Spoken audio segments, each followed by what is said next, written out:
기도하시겠습니다. 하나님 감사합니다. 변함없이 사랑하시는 하나님 은혜 가운데 우리 귀한 청교도 신학원 아버지께서 오늘도 여전히 우리 귀한 하나님의 사람들을 보내주시고 함께하게 해주셔서 감사합니다. 하나님, 이제 이 21세기 정말 힘들고 어려운 이 전염병 시대에 우리들이 어떻게 하면 하나님 말씀을 바르게 세워나갈 수 있을까? 아버지 하나님의 뜻을 이 땅에서 이루어 드릴 수 있을까? 하나님을 하나님 되게 할 수 있을까? 그것을 가지고 기도하며 아버지 하나님의 뜻을 이루기를 기뻐하는 귀한 하나님의 사람들이 모여 하나님 말씀 속으로 여행하고 있사오니 아버지 하나님께서 지혜해 주시고 명철을 허락하여 주셔서 저희들 말씀대로의 삶을 살아가는데 능력을 덧입어 말씀으로 이 세상을 다스리고 정복하고 나아가는데 부족함이 없는 하나님의 사람으로 세워 주옵소서. 오늘도 아버지 공부할 때에 하나님께서 지혜와 명철을 허락하여 주옵소서.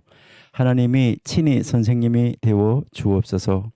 오늘도 아버지만을 의지하며 공부하기 원하오니 하나님이 가르쳐 주시고 인도하여 주옵소서. 예수님의 이름으로 감사하며 기도드립니다. 아멘. 네, 우리가 지난 주에 우리 창세기 19장까지 우리가 공부를 했었는데요. 여러분들이 이제 이 창세기 19장에서 여러분들이 지난번에 우리가 살펴본 대로 이제 롯을 찾아온 천사가 있었고요. 그다음에 이제 부패한 도시 이 소돔, 이것은 소돔에 가득 차 있는 이 죄, 정말 소돔의 모든 남자들이 롯의 집에 찾아와서 천사를 내놓으라고 협박을 했었죠. 이것이 이제 바로 남색하는 자들로 우리에게 비춰지는 모습입니다. 그래서 이제 이 롯은 자신을 지키기 위해서 자신의 딸들을 내놓는 정말 안타까운 이런 모습을 볼 수 있었는데, 우리가 그때 이제 공부할 때 큰 악을 막기 위해서 작은 악을 허용해도 되느냐, 그러나 그것은 안 된다라고 우리가 공부를 했습니다. 우리는 악은 큰 것이든 작은 것이든 우리는 막을 수 있어야지만 되는 것입니다.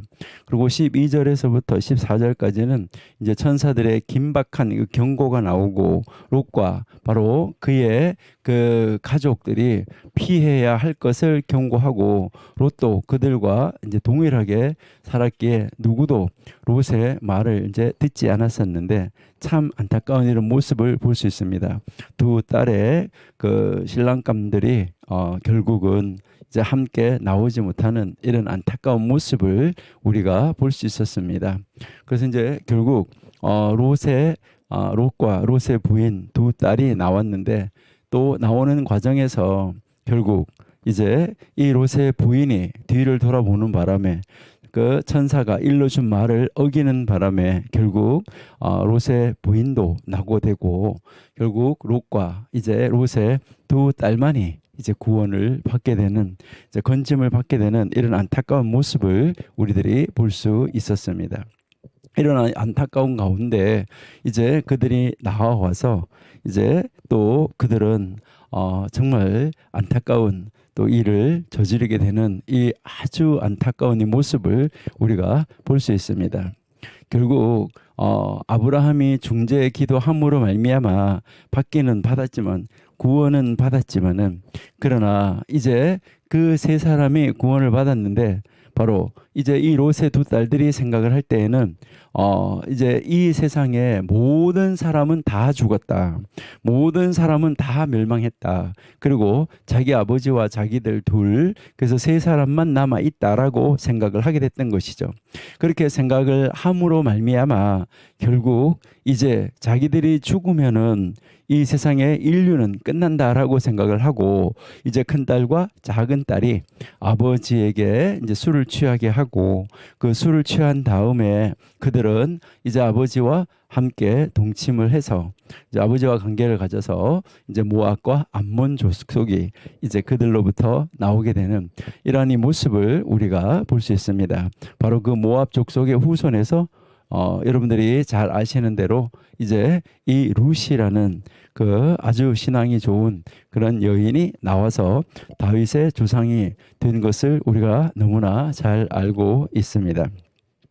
이렇게 이제 이 모압과 암몬이 태어났는데 우리는 이 19장을 우리가 한번 바라보면서 하나님의 심판을 부른 바로 이 소돔의 이 죄악, 이 죄악들, 바로 모든 남자들이 처음 방문한 바로 그 두 사람을 성적으로 겁탈하려고 해서 이제 이 세상에 그 소돔과 고모라가 얼마만큼 악이 가득했는가 하는 것을 알 수 있다는 것이죠. 이 세상은 바로 이 최종적 심판이 있을 것이라는 것을 우리에게 가르쳐 주는데요. 스스로에게 다짐하는데 자신을 잘 다스려야 되는 것이죠. 하나님의 징계를 부른 바로 이 롯의 죄악들. 롯은 구원받았다. 그런데 불러내린 그 심판에서만 구원을 받은 것이죠. 그의 후손들이 성경에서 후에 이스라엘과 대적이 되어서 나오는 이런 안타까운 모습을 우리들이 볼 수 있다는 것이죠. 롯의 죄악으로 또 다른 이 재앙, 이 가져오는 이 불씨를 남겨놓고 있는 것이죠. 죄가 가져온 결과로 또다시 죄를 낳게 되는 악순환이 반복되고 있다 하는 것을 우리가 알 수 있습니다. 그래서 여러분들이 가지고 계시는 그 교재, 여러분들의 교재 이제 47페이지 가서 우리 창세기 20장을 보려고 하는데요. 창세기 20장 보기 전에 여러분들이 이제 이 포도주 어디서 났을까? 여러분이 한번 생각해 보셨는지요? 포도주는 어디서 났길래 그렇게 이 포도주를 마셨을까 하는 것이죠. 그렇게 술에 취할 정도로 포도주의 양이 많았을까? 그러니까 아버지가 포도주를 마시고 취할 정도로 이틀 밤 그 취할 정도로 많은 그러한 포도주, 아니면은 롯은 술에 아주 약한 사람이었을까? 이런 것을 우리가 한번 상상해 볼 수 있는데요. 이제 많은 사람들이 아마도 이제 그쪽 동네는 물이 나쁘기 때문에 아마 음료수로 포도주를 가지고 가지 않았나 이렇게 생각하시는 분들이 많이 있어요. 그러는데 사실 그것이 아닙니다. 바로 여러분들이 이스라엘 가보신 분들은 아시지만은 포도주를 짜서 숙성을 시키는 것이 바로 어디냐면 굴 속에서 포도주를 숙성을 시키는 것이죠. 바로 그 굴이 그들이 거하였던 그 굴이 포도주를 바로 숙성시키는 그러한 장소였었다 하는 것이 이제 그 고고학적으로 드러나고 있는데요. 그래서 그 안에 그 포도주를 숙성하는 그 포도주가 많이 있었다는 것이죠.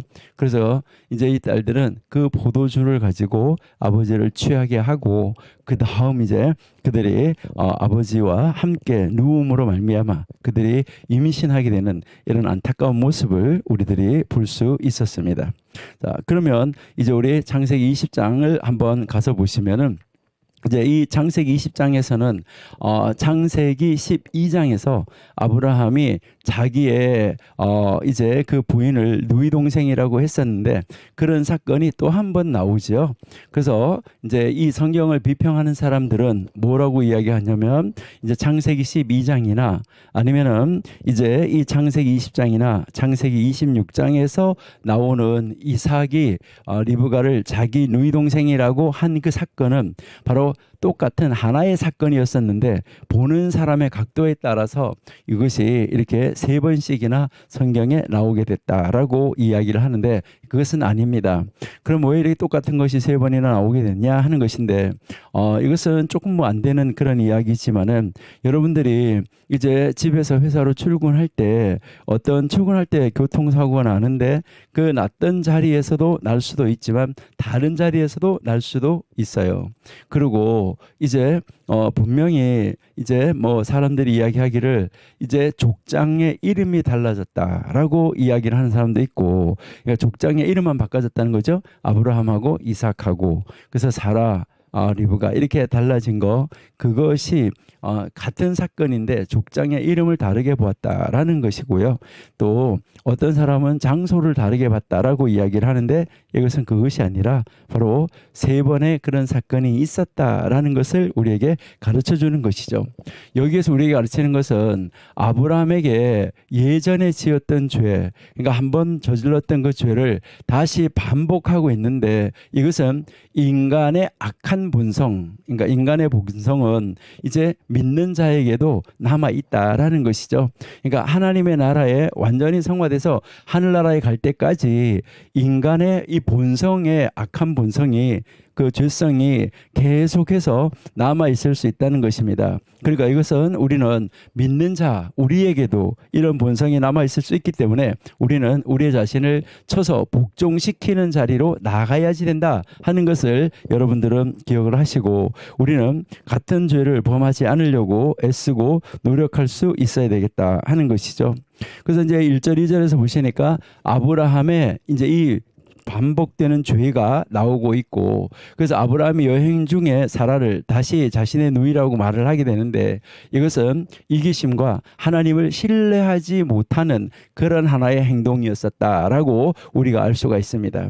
그러니까 아브라함이 범한 바로 이 죄의 반복은 불행한 일이지만 인간의 본성에 의해서 어쩔 수가 없는 일이었었다라는 것을 우리가 한번 생각해 볼 수 있습니다. 그러니까요, 이제 믿음의 조상이라고 하지만은 지금 현대를 살아가는 많은 사람들 가운데서도 우리가 정말 믿음 좋으신 분들한테 때로는 실망할 때도 있습니다. 그러나 그 사람도 역시 우리와 똑같은 성정을 가진 인간이라는 거, 하나님의 종들도 인간이라는 거, 이 점을 우리가 이해하시고, 우리는 다른 사람의 허물, 다른 사람의 죄를 보고 그 사람의 그 죄를 지적하는 것이 아니라 그 사람이 그러한 죄 가운데 빠지지 않도록 우리가 함께 기도하는 것, 이것이 참 필요하다라는 것인데, 우리 잠깐 갈라디아서 6장을 한번 보실게요. 갈라디아서 6장 한번 잠깐 보시도록 하겠습니다. 갈라디아서 6장 1절 말씀 보시면, 사람이 만일 무슨 범죄한 일이 드러나거든 신령한 너희는 온유한 심령으로 그러한 자를 바로잡고 너 자신을 살펴보아 너도 시험을 받을까 두려워하라 라고 이야기하고 있습니다. 그러니까 우리 주변에 있는 어떤 사람이 만약에 범죄한 일이 드러나면 그 범죄한 일을 막 까발리라는 것이 아니죠. 그러니까요, 여러분들이 이제 우리가 창세기에서 9장에서 이제 이 노아의 아들들 가운데 함은 아버지가 이제 술이 취해서 벌거벗고 있는 것을 보고 밖에 가서 형들한테 막 고했다, 아나운서했다, 광고했다라고 이야기했잖아요. 그렇게 하면은 안 된다는 것이죠.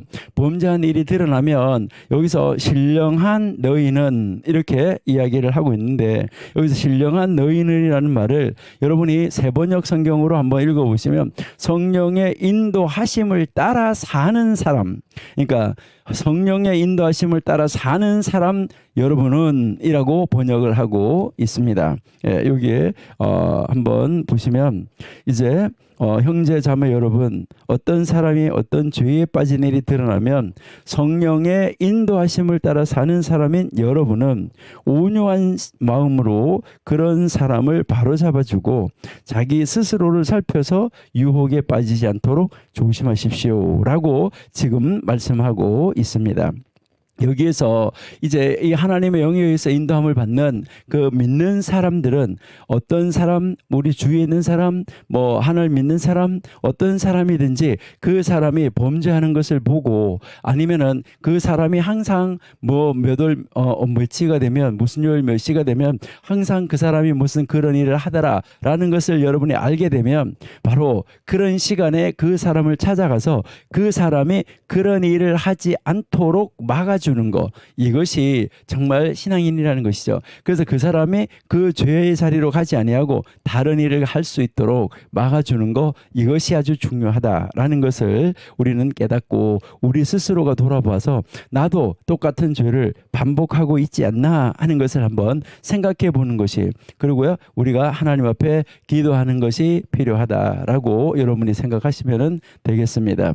그리고 이제 이때 이제 이 사라가 이제 그 이방 왕에게 또 잡혀가서 위기를 맞이하게 되죠. 그러니까 이 위기를 맞이했을 때 하나님께서 다시 또 중재해서 나서는 모습을 볼 수 있습니다.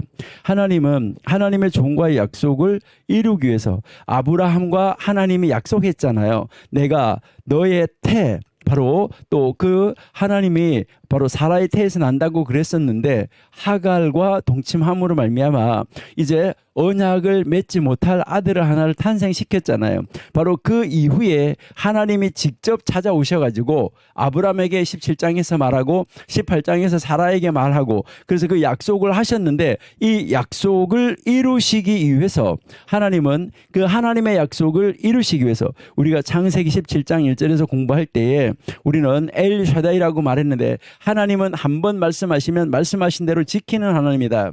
하나님은 한 번 말씀하면 말한 대로 행하시는 하나님이다 라고 공부를 했었는데, 그러니까 하나님은 말씀하신 것, 하나님은 약속하신 것, 이 약속하신 것을 이제 이루시기 위해서 하나님이 사라를 건져내시는 것이죠. 왜요? 사라를 사용을 해서, 하나님은 사라를 통해서 이제 그 언약의 후손이 태어나야 되기 때문이죠. 그래서 사라는 약속의 후손을 낳을 몸이기 때문에, 그 탄생시킬 몸이기 때문에 하나님은 그 사람을 보호하신다라는 것이죠. 이렇게 해서 이제 하나님이 아비멜렉을 질책하게 되는데, 여기서 참 우리가 은혜를 느낄 수 있는 것은 바로 뭐냐면, 여러분, 어떻게 범죄한 사람을 질책하는 것이 아니라 범죄 당한 사람, 속임을 당한 그 아비멜렉을 하나님이 질책하느냐, 참 놀라운 사건이죠. 그래서 하나님을 믿지 않는 아비멜렉이 믿음의 자손이고, 모든 조상의 이제 모든 민족의 조상인 바로 아브라함을 꾸짖는 것도 우리가 볼 수 있는데요. 그러니까 하나님은 바로 아브라함에게 속임을 당한 이제 아비멜렉을, 그리고 아비멜렉은 또 하나님을 믿는 믿음의 조상이 되는 바로 이 아브라함을 질책하는 이 모습을 우리가 볼 수 있다 하는 것이죠. 여러분, 여기에서 우리가 한번 생각해야 되는 것은, 지난번에도 우리가 한번 이야기를 했지만, 하나님을 믿는 사람, 그러니까 하나님의 사람, 하나님을 믿는 사람이, 근데 이 세상의 사람, 이제 하나님을 믿지 않는 세상의 사람이 있는데, 이때 이 하나님의 사람이 세상 사람에게 영향력을 주어서 하나님의 사람으로 돌아서도록 만드는 것, 이것이 정말 하나님이 기뻐하시고 이제 우리 믿음의 사람들이 해야 될 일인데, 이제 이 세상의 사람이 하나님의 사람에게 영향력을 줘서 이 세상이 악으로 자꾸 물들어가고 있는 이런 안타까운 모습을 우리는 성경에서 자주 볼 수 있습니다. 이것을 바라보면서 정말 우리들도 이제 내가 이 이웃에게, 하나님을 믿지 않는 사람들에게 나는 어떤 영향력을 주고 있나 하는 거, 이것을 여러분 한번 보셔야지만 될 것입니다. 여러분의 자신을 한번 돌아볼 수 있어야 되겠다 하는 것이죠. 그리고 이제 17절에 18절에 보시면은 그 사건의 결과가 나오는데, 하나님의 말씀대로 아브라함 기도를 하고, 그리고 아비멜렉에 내린 재앙이, 바로 하나님이 아비멜렉에 내린 이 재앙, 이것이 사라지게 되는 것이죠. 그리고 이제 하나님이 나서지 않았다고 하면 죄의 결과는 어떻게 됐을까 하는 것을 우리가 한번 생각해 본다고 하면 아찔하다라는 것을 우리가 알 수가 있습니다. 여기서 우리가 여러분의 교재에서도 묵상 내용이나 풍요에서 한번 보시면은, 믿는 사람들에게 있어서 이 죄라는 것은 실제적이고 영향력이고 위험이다. 여러분, 우리 믿는 사람이라고 그래서 이제 이 죄가 나를 쫓아오지 않느냐, 믿는 사람이라고 그래서 죄가 우리가 걸어가는 문 앞에 엎드려 있지 않느냐, 아닙니다. 죄는 계속해서 우리를 끈질기게 공격을 하고 있습니다. 그래요, 죄는 실제예요. 그리고요, 죄는 영향력이에요. 그래서 우리를 계속해서 위협을 주고 있다는 것이죠. 그렇기 때문에 우리가 깨어서 있지 아니하면, 깨어서 근신하지 아니하면 우리는 뭐 할 수밖에 없냐면은 죄 가운데로 넘어질 수밖에 없다는 것을 우리가 알 수 있습니다. 그래서 우리는 죄가 실제적으로 나에게 영향을 줄 수 있다는 것을 인정하고, 우리는 이 죄의 위력을 우리는 무시하지 말아야 된다라는 것입니다. 그래서 이 죄라는 것은요, 정말로 무섭습니다. 여러분들이 잘 아시는 대로요, 이 죄라는 것이 엄청나게 무서운데, 이 죄라는 것은요, 우리 사람으로 하여금 더 오래 머물도록 만들어요. 죄 속에. 그러니까 이번만 하고 하지 말아야지. 이번만 하고 하지 말아야지. 한 번만 더 하는데, 그 한 번만 더 하면서 죄를요 계속해서 범하게 되고 또 한 번만 더 하면서 계속 죄가 우리를 붙잡아요. 그러니까 죄가 우리를 붙잡는다 하는 것을 알 수가 있고요. 그리고요, 이제 오래 머물게 만든다 하는 것이고요. 이 죄는 우리로 하여금 죄에 오래 머물게 하고 죄는 더 깊이 빠지게 만들어요. 우리는. 그러니까 이 죄라는 것이 우리를 더 깊이 빠져 들어가도록 죄가 우리의 발목을 잡고 자꾸 더 깊은 죄로 빠져 들어가게 만들어요. 지난번에 했잖아. 지난번에 뭐 그랬잖아. 뭐 했잖아. 이제 이렇게 이야기를 하는 것이죠.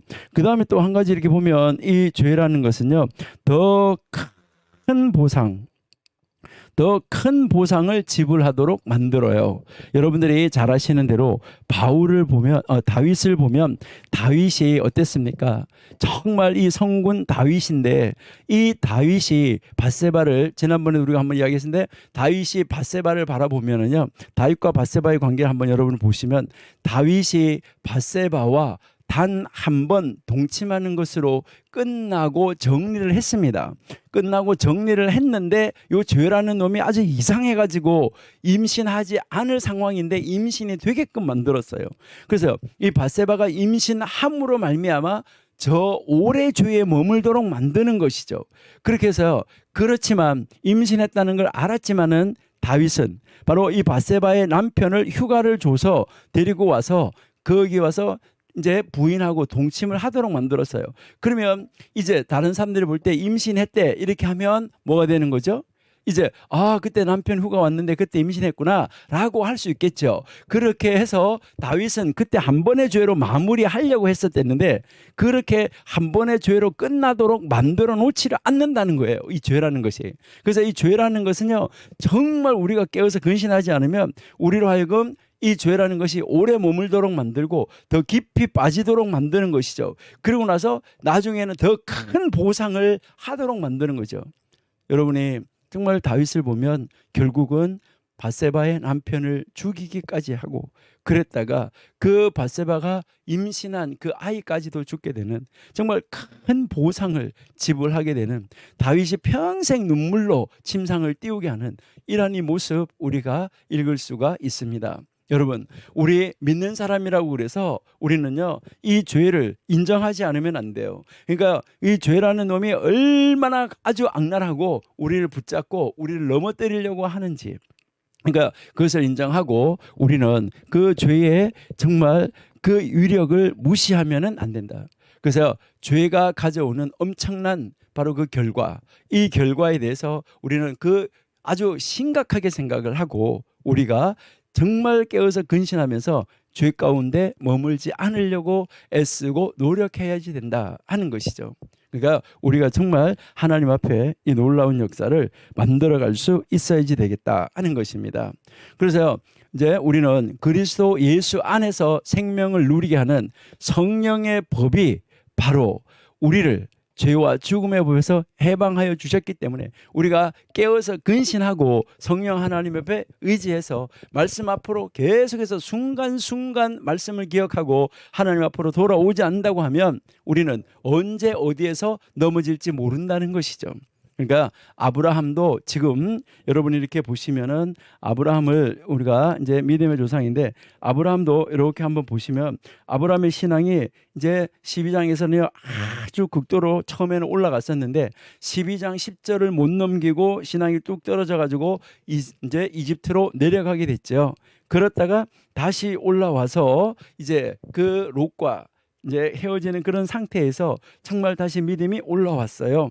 그리고요 14장에서 롯이 붙잡혀갔다는 소리를 듣고 전쟁터에 나가서 자기 조카 롯을 구원해 왔어요. 근데 15장에 가면 다시 믿음이 툭 떨어져 가지고 뭐 하고 있습니까? 두려워하고 있어요.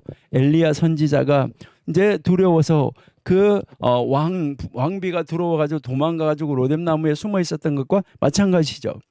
그러니까 이렇게 다시 신앙이 또 이렇게 쭉 떨어졌다가 이제 다시 이제 또 16장에 가서 이제 그 부인의 말을 듣고 이제 또 다른 여자 이제 사갈의 몸종하고 이제 이 사라의 몸종하고 이제 하갈하고 동침을 해서 이제 아이를 낳게 되고, 그랬을 때 하나님이 아브라함을 찾아오셔가지고, 하나님은 약속을 지키는 하나님이라는 거, 약속한 대로 지키는 하나님, 말한 대로 행하는 하나님이라는 것을 다시 가르쳐 줬을 때 신앙이 다시 올라가기 시작을 했죠. 그리고요, 이제 신앙이 다시 올라갔다가 또 20장에서 다시 한번 범죄함으로 또 신앙이 이렇게 내려가 있는 이런 상태의 모습을 우리가 볼 수 있다는 것이죠.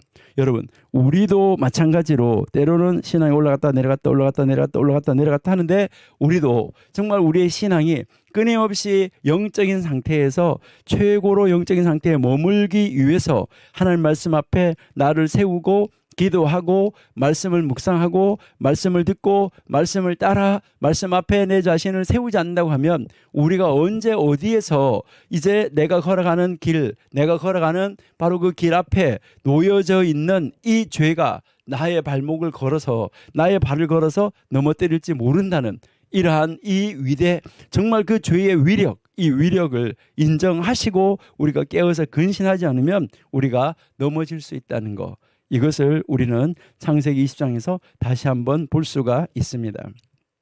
이렇게 해서 하나님은 창세기 20장에서 이제 이 사라의 태를 열과 동시에 어떤 사건이 벌어지냐면, 그 아비멜렉 왕이 다스리고 있는 그 나라의 여자의 태들도 다 닫아두셨었는데, 이번에 이 사라의 사건을 통해서 그들의 태도 열어줌으로 말미암아 이제 이 아비멜렉이 재앙을 당했지만 거기에 대한 보상은 충분히 있었다. 그러니까 모든 여인들의 태를 열어주었다라는 것을 우리가 알 수 있습니다. 자, 그러니까 태를 열어서 임신을 하게 되는 것이 창세기 20장이잖아요.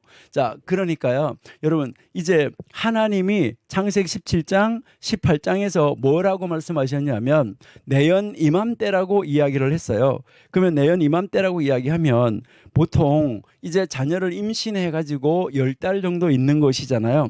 그러면 10달 정도 임신을 해 가지고 있다라고 말을 하면 결국 아직까지 임신이 안 됐을 때 일어난 사건이, 그러니까 1년 안에서, 그러니까 임신 안 됐을 때 일어난 사건이니까 지금 보시면은 이제 18장, 19장, 여기에 20장 요 사건이 불과 2달 정도의 사이에 있었던 사건이라는 것을 우리가 알 수 있습니다. 그러니까 그렇게 하고 하나님이 딱 임신을 시켜줬어요. 그래서 이제 사라가 잉태를 한 것이죠. 사라가 잉태를 하게 되고, 이제 사라가 이제 잉태한 아이가 창세기 21장에서 드디어 태어나는 것이죠. 그러니까 창세기 25장까지가 창세기 25장에서 아브라함이 죽지만은 사실 창세기 21장에서 25장까지는 아브라함과 이삭이 공존하고 있다라고 우리가 볼 수가 있는 것이죠. 그러니까 창세기 12장에서 25장까지가 아브라함인데, 여기에 21장에서부터 25장까지는 이제 아브라함과 이삭이 함께 거하고 있는, 그 공생하고 있는 그 모습을 우리에게 보여주고 있다라는 것을 이해하시고, 우리가 21장부터 25장까지는 이삭과 아브라함이 함께 이제 살고 있다, 그 안에서 일어나는 사건이다라는 것을 우리가 보시면 되겠죠. 자, 그래서 21장에서 이제 하나님이 이제 사라에게 약속한 아들이 탄생을 하는 것이죠. 여기서 우리가 아브라함에게 하나님이 약속하신 것을 정확하게 이루시는 것을 볼 수 있죠. 약속한 대로 지킨 것을 볼 수 있죠. 말씀하신 대로 행하시는 것을 우리에게 가르쳐 주고 있다 하는 것이죠. 그리고 결국 그 하나님의 언약 속에 들어오지 못한 사람, 그러니까 하나님의 약속을 받지 못한 사람은 결국은 쫓겨나게 된다 하는 것, 이 하나님이 이렇게 정리해 주신다 하는 것을 우리가 21장에서 읽을 수 있다 하는 것이죠.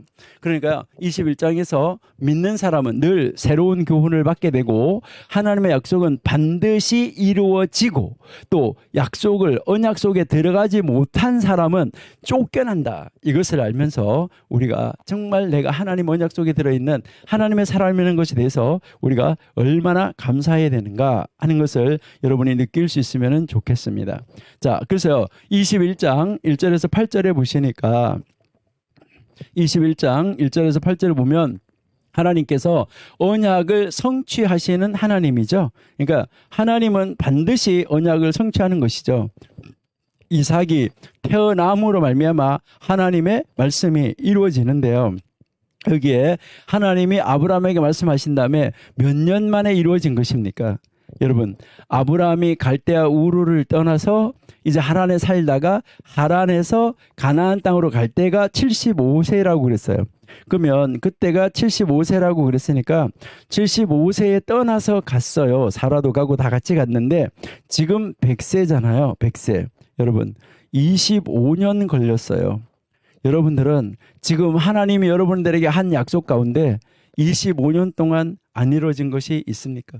우리는 하나님 앞에 기도하고 나서요, 뭐 금방 이루어지지 않으면은 안절부절하고 이거 뭐 하나님 뜻이 맞냐 어떡하냐 이렇게 생각할 수도 있는데, 여기에 보시니까 25년 만에 하나님이 말씀하시고 나서 25년 만에 이루어진 사건이다라는 것을 우리가 알 수 있어요.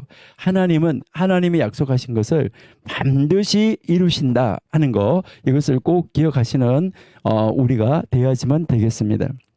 그리고요, 아브라함이 이제 그 아들이 태어나니까 창세기 17장에서 이제 아브라함하고, 물론 아브라함의 그 먼저 난 아들 이스마엘이 있을 텐데, 그리고 그 모든 남자들이 할례를 같은 날 받았었는데 태어나면 8일 만에 할례를 하라고 하셨는데, 그 언약의 약속대로, 이제 할례 언약을 약속대로, 그 약속을 받은 대로 지금 아브라함이 무엇을 하고 있냐면 이삭에게 8일 만에 할례를 행하는 것을 우리가 볼 수 있습니다. 여러분, 이제 아브라함의 이제 이 신앙이 계속해서 이제는 영적으로 올라가고만 있는 상태다라는 것을 우리가 볼 수 있어요. 그래서 하나님의 약속대로 8일 만에 할례를 행했는데, 그러는데 그 가정에 다시 슬픔이 찾아왔어요. 그 가정에 찾아온 슬픔이 바로 무엇입니까? 아브라함의 실수로, 그때 사라가 이제 자기의 몸종하고 동침을 해서 아이를 낳으라고 했을 때, 그때 아브라함이 뭐 했어야 되는 거예요? 기도했어야죠. 기도하고, 여보, 아니요, 하나님이 당신의 배, 바로 나의 배에서 난다고 그러는데 그거는 당신이요, 나의 태라고 말하는데 그거는 바로 당신이요, 당신에게서 난다는 말이니까 우리 하나님이 약속하셨으니까 이것을 믿고 기다려 봅시다 라고 이야기를 하고 그를 거절을 했어야 되겠죠. 그러는데 부인의 말을 듣고 이제 이 하갈과 동침을 하는 그런 실수로 인해서 이제 그 아이가 탄생함으로 말미암아 바로 아브라함의 그 실수로 인해서, 그 실수로 인한 그 결과가 지금 가정에 서서히 나타나고 있는 것을 우리가 알 수 있다 하는 것이죠. 그러니까 이스마엘이 지금 이삭을 놀리어서 사라가 붕괴하게 되는 것이죠. 여러분, 여기에서 아브라함이 이삭을 놀렸다라고 이야기를 하는데, 이것은 여기서 이제 이스마엘이 아브라함 아버지가 아니고요. 자, 이스마엘이 이삭을 놀렸다라고 이야기를 하는데, 여기에 이 이스마엘이 이삭을 놀렸다는 말을 신약성경에서 뭐라고 말했냐면 이스마엘이 이삭을 희롱했다라고 이야기하고 있습니다. 여러분, 이 희롱했다, 조롱했다라고 말하는데 이 말의 의미는 여러분들이 이제 신약에 가서 다시 한번 찾아보시는 여러분들이 되시기를 바랍니다. 그리고 결국 이제 이 하갈과 이스마엘을 이제 내보낼 것을 요구하는 것이죠. 그리고 아브라함은 이제 그도 자기의 자손이기 때문에, 그도 자기의 아들이기 때문에 많이 괴로워하는 것을 우리가 볼 수 있다라는 것이죠. 그때도 역시 하나님이 아브라함에게 나타나셔서 이 모든 것을 다스려 주시는 것을 볼 수 있어요. 하나님께서 괴로움에 빠진 아브라함을 뭐 하시고 계시냐면 위로하고 인도하고 격려하시는 것을 우리가 볼 수 있다는 것이죠. 그러니까 여기에서 우리가 다시 한번 이제 이 약속한 말씀, 하갈과 이스마엘에게 먹을 것을 주어서 내보내라 라고 이야기를 하고, 아브라함은 하나님의 말씀을 따르게 되는 것이죠. 하나님을 믿는 진정한 믿음을 여기에서 보여주고 있다. 그러니까 아브라함의 믿음은 이제 계속해서 상승해 올라가고 있는 것을 우리가 볼 수 있습니다. 그리고 하나님께서는 이제 이 하갈하고 이스마엘도 보살펴 주는데, 이게 바로 아브라함에게 약속한 대로 지금 하갈과 이스마엘을 보살펴주고 있다는 것이죠. 그리고 이제 아브라함이 이스마엘의 앞날에 대해서 기도했을 때 그 기도에 대해서도 다 응답해 주시는 거죠. 이스마엘 앞날과 그 앞날에 복을 주실 것, 그리고 번성케 하실 것을 다시 한번 여기서 약속하는 것을 우리가 볼 수 있습니다. 그리고 이제 여기에서 이제 다시 한번 아브라함과 아비멜렉이 계약을 맺게 되는 것이죠. 그러니까 여기에 이제 아브라함의 일상생활의 모습을 통해서 우리는 아브라함의 신앙 성품이 얼마만큼 성숙해 갔는가 하는 것을 우리에게 가르쳐 주고 있다라는 것이죠. 아비멜렉과 바로 그 군대 장관 비골이 하나님은 당신이 무슨 일을 하든지 당신을 도우십니다. 여러분, 우리 이웃에 있는 사람들이 우리를 바라보면서 당신이 하는 모든 일은, 당신이 무슨 일을 하든, 당신이 하던 모든 일은 하나님이 돕고 계십니다. 이런 칭함을 들을 수 있고 그런 칭송을 들을 수 있다고 하면 얼마나 좋겠습니까? 여러분, 우리도 이렇게 이 세상에 영향력을 주는 사람으로 우리가 살아야 된다는 거죠. 그러니까 이 세상에 하나님 안 믿는 사람들이 하나님은 당신이 무슨 일을 하든지 당신이 하는 일을 다 돕고 계십니다. 이런 이 고백 정말 중요한 것이죠. 여기서 우리는 영생하시는 하나님이라는 이 고백으로 하나님의 불변하심을 보여주고 있는 것이죠. 하나님은 영생하신 하나님입니다. 그러니까 하나님이 영원하신 하나님이라는 것, 이 모습을 우리에게 가르쳐주고 있다 하는 것이죠. 여러분, 여기에서 우리가 한번 생각해 볼 수 있는 것은 묵상 내 영혼의 풍요, 여러분이 교재에서 한번 보시면 이제 하나님의 약속을 지켜서 이제 아들이 태어나게 하니까 하나님께서 지금 햇빛을 주시는 하나님이다 하는 것을 우리가 알 수 있겠죠. 햇빛을 주시는 하나님. 근데 그 햇빛을 주셨는데 그 햇빛을 주신 햇빛으로 인해서 이제 또 고난이 왔었다는 거죠. 그래서 그 햇빛을 가리는 그늘을 두시기도 하신다는 것이죠. 때로는 그늘을 두시기도 하신다. 그러나 하나님께서는 모든 것을 정리하시고 다시 햇빛을 주시는 하나님이다 하는 것을 우리에게 가르쳐 주고 있습니다. 그러니까 우리가 정말 하나님 말씀을 읽고 하나님 말씀 속으로 여행해서 들어가면서 하나님은 이 말씀을 통해서 나에게 무엇을 교훈하시고 계시는가, 여기에 초점을 맞출 수 있는 그런 여러분들이 다 되시고, 하나님의 말씀은 말씀하신 대로 정확하게, 약속하신 대로 정확하게 지켜지고 이루어지기 때문에 우리는 하나님의 말씀을 의지해서 끝까지 하나님의 말씀을 붙잡고 나아가는 그러한 여러분들이 다 되시기를 바랍니다. 자, 그러면 이제 우리 22장으로 가보겠습니다. 창세기 22장입니다. 이제 이게 창세기 22장이 참 놀라운 사건이죠. 아브라함이 일생일대 최대의 위기, 바로 하나님께서 주신 약속의 아들을 희생 제물로 바치라는 것인데요. 이것은 정말 놀라운 사건이죠. 자, 이것은 우리가 좀 더 구체적으로 자세하게 한번 살펴보도록 하겠습니다. 먼저 이제 1절, 2절에서 여러분 한번 보시면은 아브라함을 시험하신 하나님 했는데, 자, 여기서 여러분들 한번 생각하셔야 되는데, 하나님은 사람을 시험하시는가 하는 것이죠. 여러분, 이제 하나님은 시험하지도 아니하시고 시험 받지도 아니하신다고 그랬는데 아브라함을 시험하시는 하나님이라고 이야기를 하고 있어요. 그래서 이 시험이라는 단어 여러분 한번 관심 있게 한번 보셔야 되고, 자, 그러면 자, 우리 성경 한번 보시도록 하겠습니다. 자, 이제 우리 창세기 22장 1절입니다. 자, 그 일 후에 하나님이 아브라함을 시험하시려고 그를 부르시되 아브라함아 하시니 그가 이르되 내가 여기 있나이다 라고 말씀하고 있습니다. 여기에서 이제 그 모든 사건이 다 있은 다음에 하나님이 아브라함을 불렀어요. 불러가지고 여기에서 시험한다라는 단어부터 우리가 한번 보시면, 요 시험한다는 단어가 여러분 옆에 이렇게 옆에서 한번 여기에 한번 이렇게 보시면 이게 이제 시험한다는 단어인데요. 시험한다 하는 단어, 요 시험한다 하는 단어를 한번 보시면은 원래 이것이 거기에 여러분 한번 보시면은 이제 이것은 무엇을 증거한다, 무엇을 입증한다 이런 말로 주로 많이 쓰여지고 시도한다 이런 말로 이렇게 쓰여지는 거예요. 그러니까 우리가 말하는 것처럼 뭐 무슨 시험을 친다, 누구를 뭐 하나 안 하나 보자, 테스트한다 이런 거 아니에요. 그러니까요, 지금 하나님은 아브라함의 신앙을 세상 사람들에게 확증시켜 주는 작업이에요. 증명시켜 주는 작업이에요.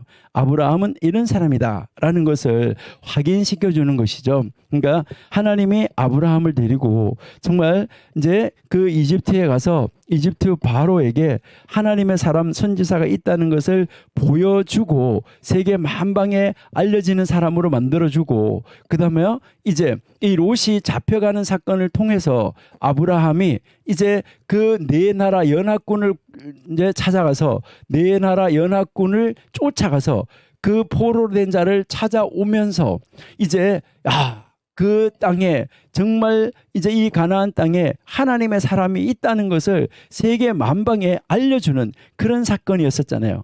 그러니까 그렇게 해서 아브라함을 알려줬는데 이제 그 아브라함은 어떤 사람이냐? 하나님의 사람이다. 믿음의 사람이다. 하나님이 하라고 하면 무엇이든지 하는 사람이다. 이제 아브라함의 신앙이 최고로 올라가 있는 바로 최고조의 믿음의 상태를 확증시켜주는 이 장이 바로 창세기 22장이다. 이렇게 여러분이 보시면 되겠어요. 그래서요, 이제 이 하나님이 이제 이 아브라함을 이제 불러가지고 이제 아브라함아 하시니 그가 이르되 내가 여기 있나이다 라고 이야기하는데, 여러분 여기에 내가 여기 있나이다 라는 말이 나오는데 이 내가 여기 있나이다 라는 이 말은 아주 놀라운 말인데요. 이것은 이제 내가 여기 있습니다. 이 말은 무슨 말이냐면, 여러분들 예전에 우리나라에도요 이제 가정에 하인들 노예들이 있었다라고 이야기를 하는데, 그 노예들이 있을 때 노예를 불러요. 뭐 돌쇠야 이렇게 부르면 예 제가 여기 있습니다 하는 말이죠. 이 말은 무슨 말이냐면, 무슨 말이 떨어지든지 그 일을 행할 준비가 되어 있습니다 이런 말이에요. 그러니까 무슨 일을 시키든지 어떤 일을 시키든지 제가 그 말씀하신 대로 이룰 준비가 되어 있습니다 이런 말이 히네이니 하는 말이에요. 여러분들도 하나님이 여러분들의 이름을 부르고 여러분들을 부르실 때 히네이니 이렇게 하시면 하나님이 무슨 말씀을 하시든지 나에게 유익한 것이든지 나에게 이제 불리한 것이든지 어떤 말씀을 하시든지, 하나님이 어떤 말씀을 하시든지 나에게 손해가 되는 말씀을 하시더라도 내가 그대로 지키고 따르겠습니다 라는 말, 이 말이 히네이니라는 말이에요. 여러분들은 하나님 말씀 앞에 히네이니로 준비되어져 있습니까? 우리 청교도 신학원 여러분들은 정말 하나님이 말씀하실 때 하나님 내가 여기 있습니다 히네이니라고 대답하실 수 있는 여러분들이 되시기 바랍니다. 하나님 말씀만 하시옵소서, 제가 말씀하신 대로 행하겠습니다 라고 할 수 있는 그러한 여러분들이 다 되시기를 바랍니다. 그러니까 무슨 말을 할지 알지 못하지만은 우리는 내가 여기 있나이다 라고 무슨 일을 시키든지 할 준비가 되어 있습니다 라고 말하는 그러한 아브라함의 신앙을 소유한 우리 청교도 신학원 신학도들이 다 되시기를 바랍니다. 그래서 여기에 부르시고 아브라함아 하시니 그가 이르되 내가 여기 있다. 그러니까 하나님이 어떤 일을 시키든지 시키는 대로 할 준비가 되어 있습니다 라고 지금 이야기하는 거죠. 이게 신앙의 기본 자세지요. 그러니까 이게 신앙의 기본이다 하는 것을 우리가 알 수가 있고요. 그 다음에 보시니까요 2절 보세요. 2절에 여호와께서 이르시되, 그러니까 아브라함이 무슨 말씀을 하시든지 제가 하나님 말씀하신 대로 다 행하겠습니다라고 말씀하셨잖아요. 말했잖아요. 그리고 나니까 하나님이 이제 아브라함한테 말하는 거예요. 아브라함한테 말하는데 뭐라고 말합니까? 너 아들, 너 사랑하는 독자 이삭을 데리고 모리아 땅으로 가서 내가 네게 일러준 한 산 거기서 그를 번제로 드리라라고 말씀하고 있습니다. 여러분, 이것은 정말 여러분들이 아주 신경 써서 읽으셔야지 되겠죠. 물론 모든 말씀 다 신경 써서 읽으셔야지 돼요. 자, 그런데요. 자, 여기에서 우리가 한번 짚어보도록 할게요. 자, 아브라함한테 하나님이 뭐라고 하냐면 아들 이렇게 하니까 여러분한테 이제 아들 이렇게 이야기하면 여러분에게 아들이 몇 명이 있냐 하는 거 이게 중요하죠.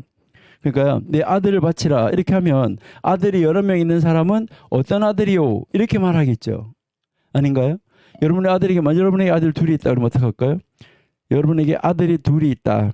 그러면 어떤 아들이요? 이렇게 당연히 말을 해야 되겠죠.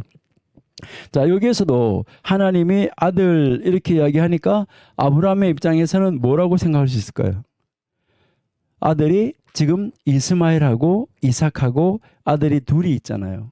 그러면 이스마엘하고 이삭하고 아들이 둘이 있는데 이때 어떤 아들이요? 이렇게 말할 수도 있지 않을까요? 물론 아브라함은 이삭이라는 것을 알고 있었겠죠. 자, 그런데 아들 그 다음에 뭐라고 그랬나요? 자, 아들 그 다음 뭐라고 그랬어요? 다시 볼까요? 예. 자, 이제 이르시되 너 아들 하고 나서 그 다음에요. 너 사랑하는 자라고 말하고 있어요. 너 아들 했어요. 자, 너 아들 이야기를 하고 그 다음에요. 너 사랑하는 자라고 말을 했어요. 너 아들 그 다음에요.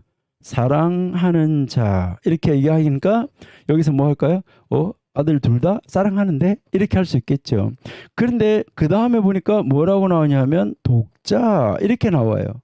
여러분 이 독자라는 말이 여러분은 이해가 되십니까? 아브라함에게 아들이 독자입니까? 아니면 둘입니까?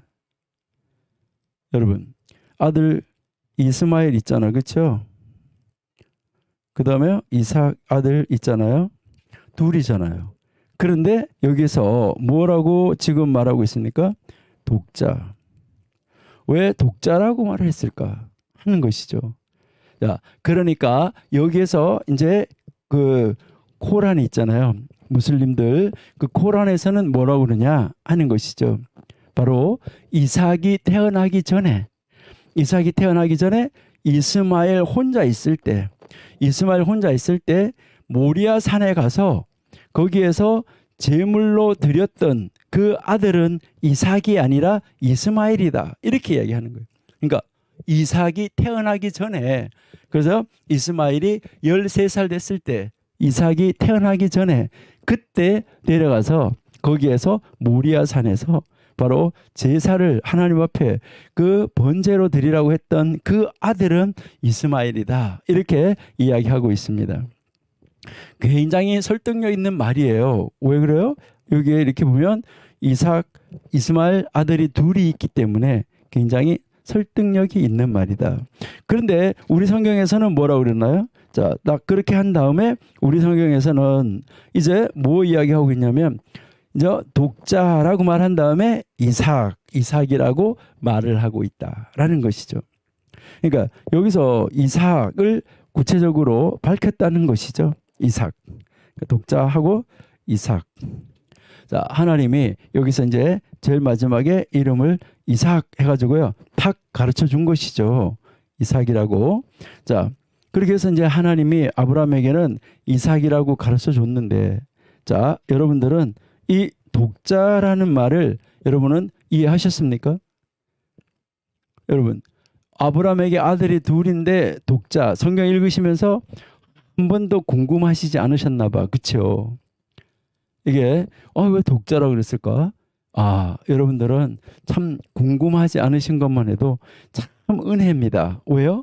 하나님의 말씀대로 그대로 믿고 이삭이잖아 라고 이렇게 갈 수가 있었겠죠. 그러니까 우리는 그냥 성경 읽으면서 하나님 말씀이 그대로 믿어지고 받아들여지는 거, 이게 은혜 중에 은혜지요. 그러니까요. 어떻게 처녀가 아이를 낳은 걸 믿어?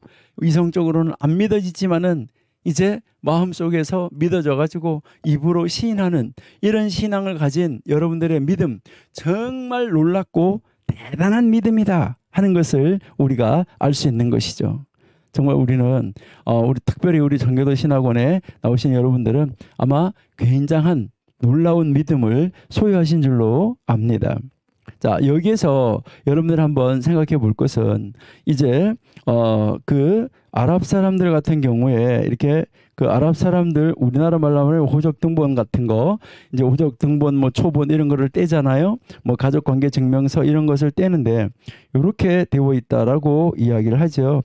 그럼 여기에 이제 남편이 나오면 남편이 있고 그다음에 이제 부인 이렇게 나오면 여기에 이렇게 부인 나오면 부인 1, 부인 2, 부인 3, 부인 4 이렇게 칸이 4칸이 있다고 하죠. 그러면 왜냐면 지금 이제 그 아랍 쪽에서는 부인을 4사람을 둘 수 있잖아요. 그 부인을 4사람을 둘 수 있기 때문에 이렇게 이제 남편하고 부인 1, 부인 2, 부인 3, 부인 4 이렇게 4사람까지 둘 수 있다라는 것이죠. 근데 이것은 사실은 처음에 이제 이렇게 부인을 여럿을 둔 것은 부인 고대 근동 지방에서는 부인을 여럿을 뒀었는데 그 부인을 여럿을 두게 된 이유는 뭐였었냐? 그러니까 그 여자들을 부인으로 맞이하라는 것이 아니라 사회 보장 제도 차원에서 그들을 돌보아 주라는 것이었어요. 이게 무엇을 이야기하냐면은 이제 A라는 나라가 있고 B라는 나라가 있어서 전쟁을 해요. A라는 나라와 B라는 나라가 있어서 두 나라에서 이제 이 전쟁을 했는데 그 전쟁을 하면 참 고대 사람들은 좀 특이했었어요. 그러니까요, 한쪽에 남자가 그러니까 아이들하고 부인들 빼놓고 한쪽에 있는 남자가 다 죽을 때까지 전쟁을 하는 거예요. 그러면 전쟁을 해서 여기에서 이제 이 한 나라가 이겼어요. 그리고 한 나라가 패했어요. 그럼 한 나라가 패하고 나면 이 패하는 나라에서 남자들이 살아 있다고 하더라도 많이 죽었어요. 많이 죽고 남자들이 많이 없어지니까 이제 아이와 그 부인들만 남게 됐죠. 그러니까 이 패한 나라에 아이들하고 부인들만 남게 되니까 이 아이들하고 이 부인들을 이제 살아있는 남자들이 이제 보호해줘라. 그들을 이제 그들에게 그 모든 것을 뭐 음식이나 이런 것을 다 공급해주고 이제 사회보장제도 차원에서 그들을 돌봐주라고 한 것이 그들을 부인으로 맞이하라고 한 것은 아닌데 그런데 이게 그만 부인으로 다 맞이해서 함께 살아버리는 이러한 그 이제 일이 드러나게 됐다는 것이죠. 원래는 그렇게 함께 사는 것이 아니라 사회보장제도 차원에서 그들을 돌봐주는 것이었었어요.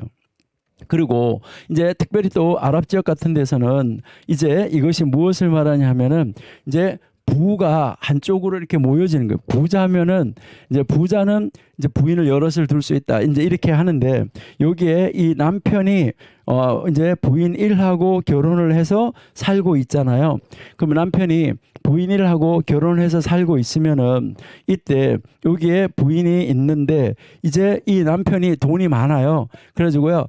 두 번째 부인을 얻고 싶어요. 두 번째 부인을 얻고 싶으면은 뭐 해야 되냐면 이 첫 번째 부인의 허락을 받아야 돼요. 그 첫 번째 부인의 허락을 받는데 첫 번째 부인에게 말을 해요. 당신 친정이 뭐 어떻고 이렇게 하니까 내가 어떻게 도와주고 뭘 해주고 이렇게 해줄게. 그러니까 그 가난한 사람들에게 이 재산을 분배해주는 그러니까 재산을 분배하는 하나의 법칙과 마찬가지였었어요. 그러니까 하나의 재산 분배 제도였었다라고 보면 되는 거죠. 그래서 두 번째 부인이 들어왔어요. 그러면 또 세 번째 부인을 얻고 싶으면 이 두 부인의 허락을 받아야 되기 때문에 재산이 이렇게 계속해서 분배가 되어질 수 있다 하는 것이죠. 그리고 세 번째, 네 번째 부인을 얻었는데 만약에 또 이 네 번째 부인을 얻었다가 또 뭐 그래서 이제 헤어지고 싶어요. 그러면 다시 또 이 부인들의 허락을 받아야 된다라는 것을 우리가 알 수가 있는데요.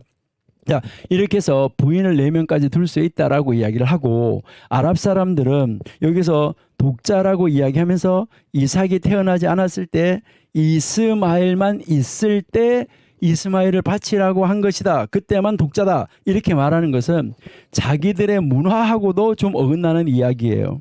이 말이 무슨 말이냐 하면은요, 이제 여기에서 이제 우리가 한번 생각해 볼 것은, 이제 남자가 이렇게 남편이 이렇게 있으면 이 남편하고 부인 1하고 남편하고 부인 1하고가 하나의 가정이에요.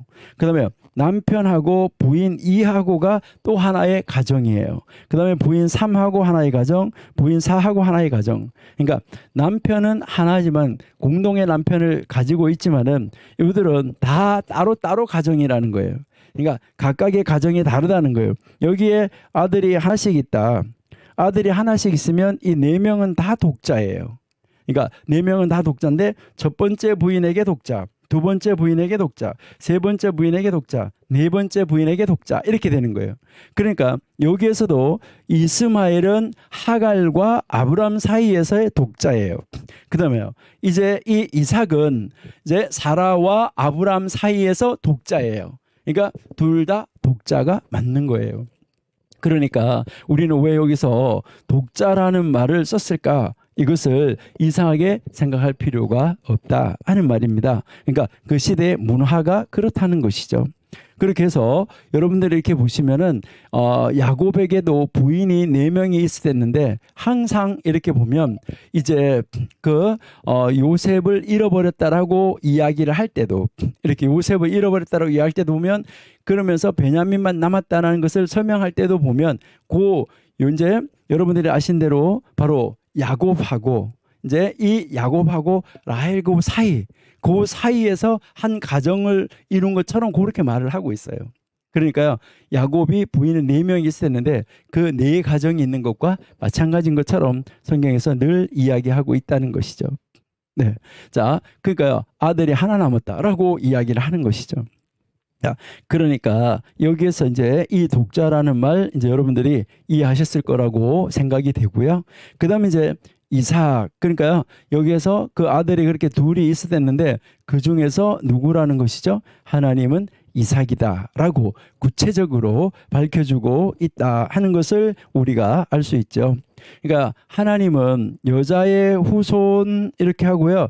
그 다음에 젊은 여자 이렇게 하다가 처녀 이렇게 하다가요. 처녀 중에서 동정녀 이러다가 마리아 이렇게 나가는 것처럼 하나님은 이제 이 범위가 이렇게 이 넓은 데서 시작을 해서 범위가 이렇게 점점 더 좁혀가면서 무엇을 하게 되냐면 이렇게 그 나사, 유선형 나사 모양으로 해서 콕 하나님이 찍어주신다는 것이죠. 그러니까 여기서도 너의 사랑하는 자, 너 아들, 네 사랑하는 자, 네 독자, 그러다가 이삭 이렇게 찍어주는 것과 마찬가지다라는 것을 우리가 알 수 있습니다. 그래서 하나님이 이삭을 바치라는 것을 아브라함에게 다시 한번 분명하게 가르쳐 주는데, 아브라함은 그렇지 않아도 아브라함은 알고 있었지만은 모든 사람으로 하여금 아브라함한테 이삭을 바치라는 것을 알려주고 있는 것이죠.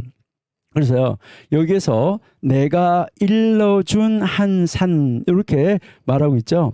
그런데요, 여기서 이것은 우리가 이렇게 세 번역에서 보면 내가 너에게 일러주는 산, 그러니까 이제 거기에 가면 내가 너에게 말할 산을 말하는 거예요. 그러니까 내가 너에게 앞으로 말할 산, 미완료예요. 아직까지 말 안 했어요. 그러니까 말한 아니고, 그러니까요, 앞으로 내가 너에게 말할 그 산들 중에 하나에서라고 말하는 거예요. 그러니까 내가 너에게 말할 산들 중에서 하나, 이렇게 지금 말을 하고 있다. 그래서 거기에서 바로 그가 누구냐면 이삭이죠. 그래서 이삭을 번제물로 드려라 라고 지금 이야기를 하고 있는 것이죠. 그러니까 이삭을 번제로 드리라 라고 지금 말씀을 하고 있습니다. 여러분, 번제는 여러분이 잘 아시죠? 번제는 어떤 제사인가? 여러분, 이 번제가 어떤 제사인가 우리 한번 잠깐 제사를 한번 보실게요. 이제 우리가 나중에 제사를 제사 제도에 가서 우리가 공부하고 볼 것이지만은 우리 제사를 한번 살펴보도록 이렇게 하겠습니다.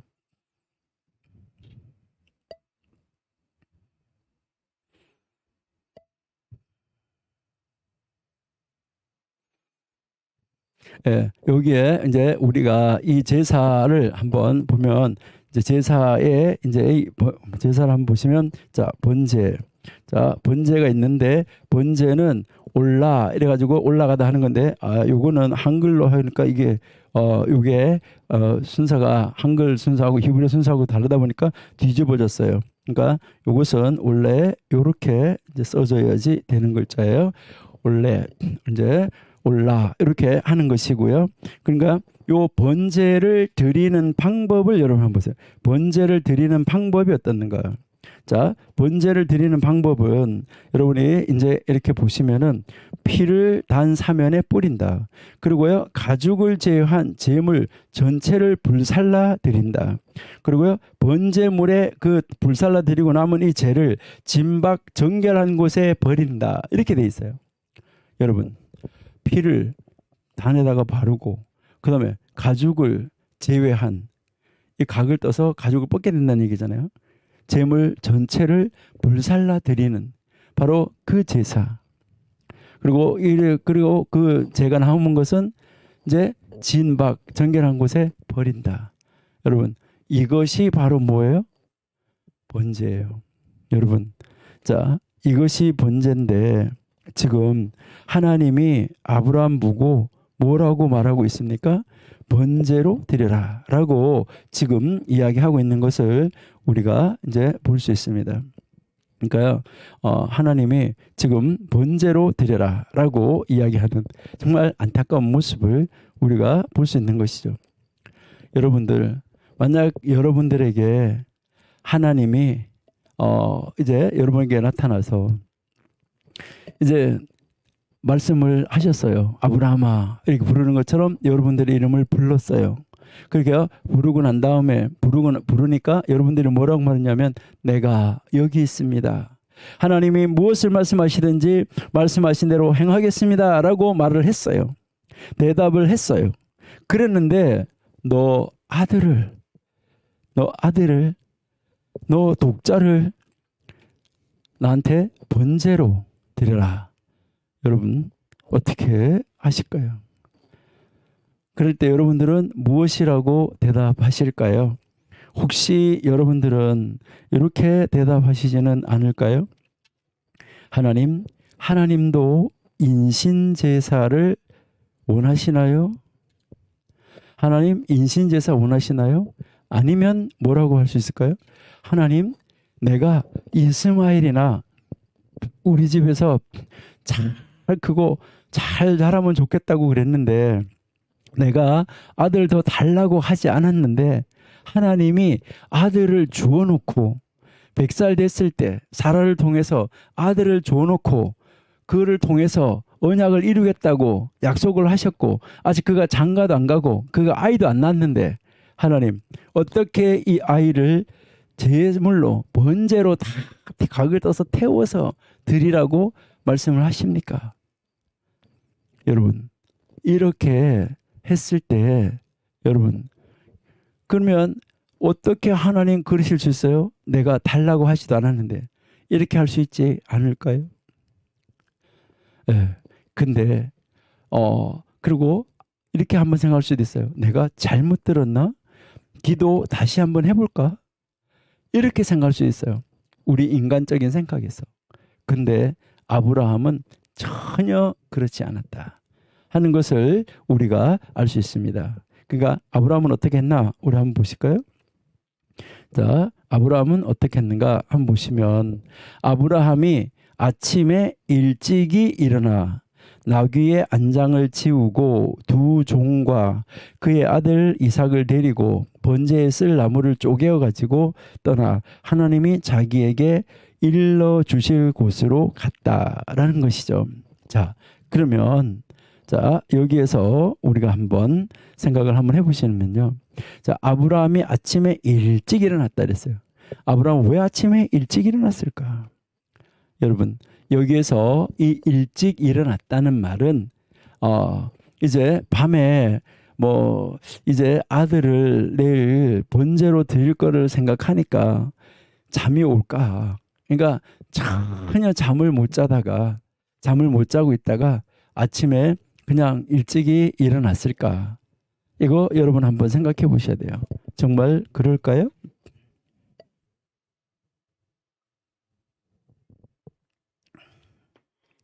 여기에서 아침에 일찍 일어났다는 말은 기도하기 위해서 아침에 일찍 일어났다는 말입니다. 그러니까 아침에 일찍 일어났다 이것은 기도하기 위해서 일어났다는 말이에요.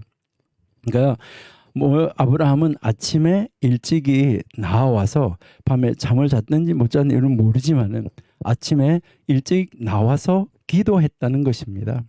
그래서 일찍 일어났고 그다음에 이제 기도하고 나귀의 안장을 지었다. 여러분, 아브라함에게 종이 몇 명이나 있었을까요? 여러분, 롯을 구출하러 갈 때에 집에서 길리운 종이 318명이라고 그랬어요. 여러분 한번 생각해 보세요. 집에서 길리운 종이라는 말은 종에게서 태어난 종을 말하는 거예요.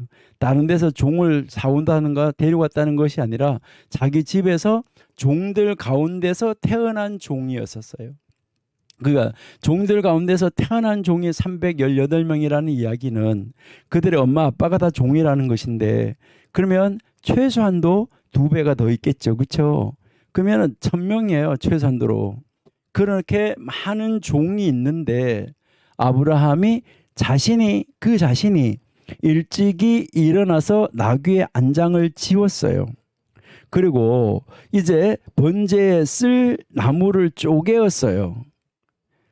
그거를 다 나귀에다가 짐을 지우고 그렇게 하고 떠나서 지금 출발을 하고 있는 거예요. 여러분 같으면 어떻게 하셨을까요? 이제 여러분이 만약에 이제 하나님이 아들을 바치라고 해서 아들을 이제 번제로 드리기 위해서 출발을 할 때, 번제를 드리기 위해서 출발을 할 때 여러분 같으면 어떻게 하시겠어요? 아침에 일찍 일어나서 그럼 우리가 기도했다고 해요. 기도하고 난 다음에 어떻게 할까요? 종이 많으니까 종들을 불러가지고 뭐 할까요?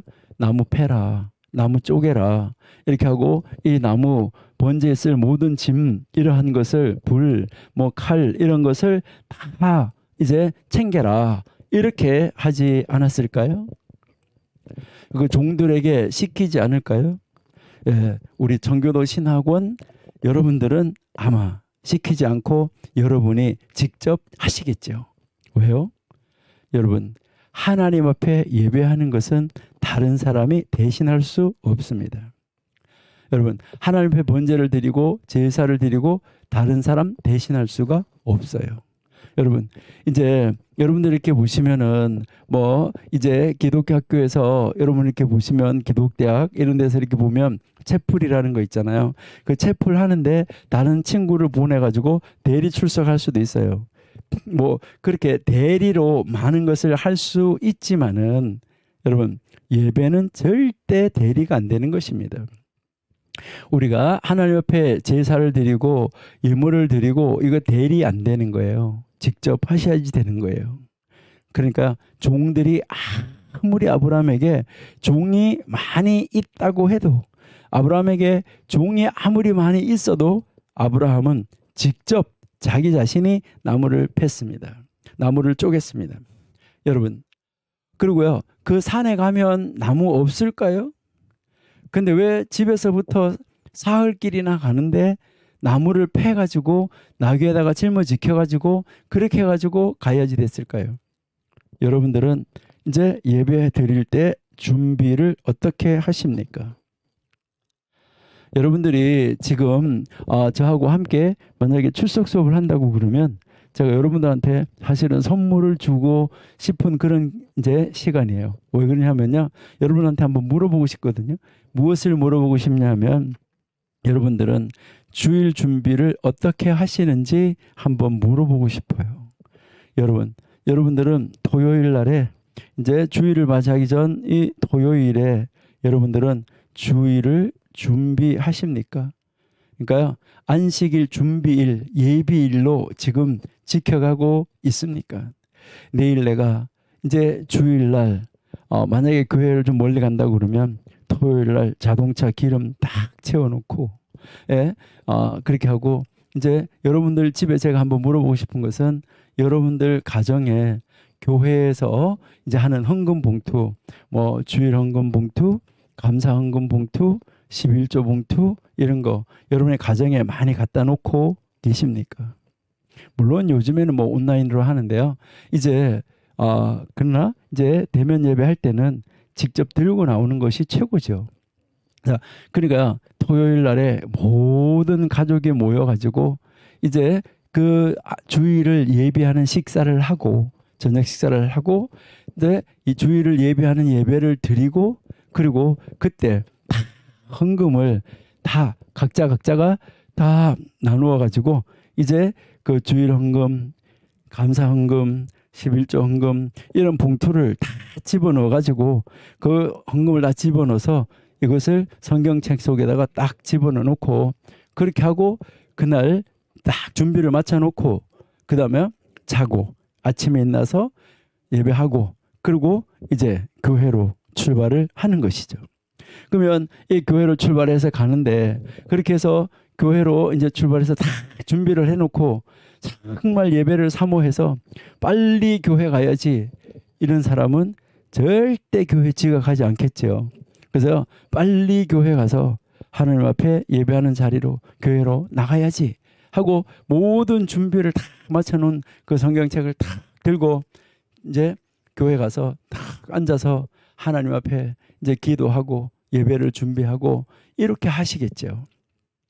여러분들 중에 그렇게 하시는 분이 있다고 하면 제가 대면 수업할 때 같으면은 그렇게 하시는 분 손들어 보세요 하고 제가 선물을 드릴 수도 있는데요. 제가 쓴 책이 한 40권 정도 되는데 종류가 있는데요. 그 중에서 제가 이렇게 뭐 원하시는 걸로 제가 선물로 이제 드릴 수도 있는데 지금은 우리 온라인으로 공부하니까 그런 것은 우리가 할 수가 없고요. 여러분 예배 이 제사 준비는 본인이 직접 하는 것입니다. 그리고요 이제 물론 그 산에 가면 나무가 있을 수 있어요. 물론 여러분의 주머니에 여러분의 지갑 속에 돈 들어 있어요. 여러분 지갑 속에 돈 들어 있기 때문에 주일날 예배 시간에 가서 헌금 시간에 가서 그냥 지갑에서 꺼내서 헌금해도 돼요. 그 문제 없어요.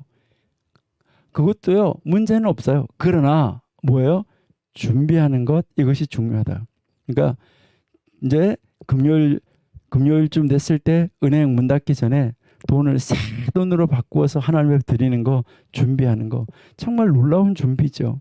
지금 아브라함은 이제 하나님이 번제로 드리라고 하는데 그 번제에 쓸 나무를 자신이 직접 쪼개 가지고 가는데 이것은 무엇을 말하냐면 여기서 이렇게 쪼개는 것은 그 안에 그 나무가 깨끗한 것일까 아니면 그 안에가 썩었을까 아니면 그 안에가 뭐 했을까 이렇게 해서요 그거를 다 쪼개 가지고요 온전한 것으로 준비했다는 것을 우리에게 가르쳐 주는 말입니다.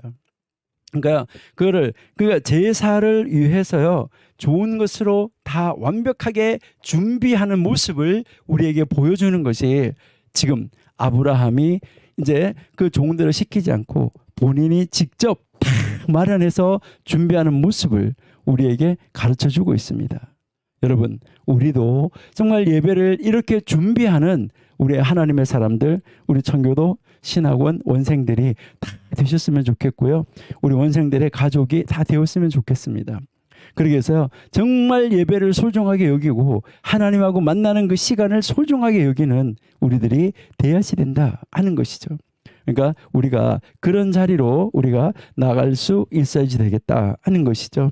그래서 이제 하나님이 자기에게 일러주신 곳으로 가게 되는데 4절 보세요. 4절. 자, 4절에 보시니까 제3일에 그러니까 세 번째 날에 제3일에 아브라함이 눈을 들어 그곳을 멀리 바라본지라. 여러분 여기서요 아브라함이 눈을 들어서 이제요 그것을 멀리서 바라봤다라고 이야기하는데 여러분 이렇게 그 모리아에 가면 산이 여러 개 봉우리가 있을 거 아니에요.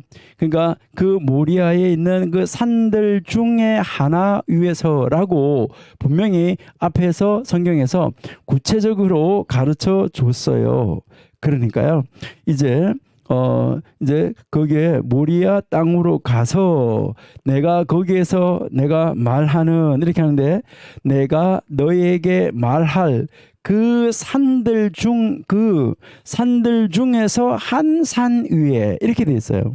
그 산들 중에서 한 산들 위에. 그러니까 그 산이 여러 개가 있는데 그 산들 중에서 한 산 위에서 제물로 드리라는 거예요. 자, 그러면 그 산들 위에서 한 산 위에서 제물로 드려라 라고 이야기를 했는데 아브라함이 가는데 가다가 3일째가 됐어요. 그 3일째가 됐을 때 아브라함이 눈을 이렇게 들었어요. 들어가지고 봤는데 그곳을 멀리서 봤다 그랬어요. 그 산을. 그러니까 산이 여러 개가 있는데 그 여러 개 산들 중에서 멀리서 쳐다봤던 거예요. 멀리서 쳐다봤는데 그것을 멀리서 딱 보고 저 산이다. 저 산이다. 어떻게 알았을까요? 여러 개 산들 가운데서 한 산이라고 하나님이 말씀하셨는데 저 산이다. 이것을 어떻게 알았을까 하는 것인데요. 여러분 여기에서 우리에게 이제 중요한 것은 영안입니다. 여러분 우리의 영안이 열려야 된다 하는 거 이거 여러분들이 한번 깊이 생각하셔야지 돼요. 여러분들도 이제 뭐 교회를 이제 개척하기 위해서 교회 그 부지를 보러 다닌다든가 이제 뭐 하러 간다든가 이렇게 할 때 그러니까 아브라함도 이제 그 하란을 떠나서 아브라함이 쫙 갈 때에 하나님 뭐라고 말했습니까? 내가 너에게 나타날 땅이라고 말을 해서 갔었잖아요. 그러니까요. 이제 하나님이 아브라함에게 나타났잖아요. 그 땅에서. 그러니까 나타났다는 말은 아브라함이 하나님을 봤다는 이야기죠. 예. 자, 우리도 여기에서 영안이 열려가지고 우리가 어떤 땅이나 집이나 교회 부지나 뭐 아니면 우리가 이제 처음에 개척할 때 교회 상가나 우리에게 필요한 어떤 건물이나 공간이나 이런 것을 얻으러 갔을 때 여러분들의 영안이 열려져 가지고 하나님이 임재한 곳을 바라볼 수 있어야 된다는 것입니다.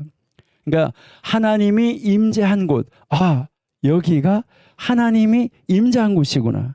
아 여기가 하나님이 계시는 곳이구나. 아 여기가 바로 그 자리구나 하는 것을 여러분들이 볼 수 있어야지 된다 하는 것이죠.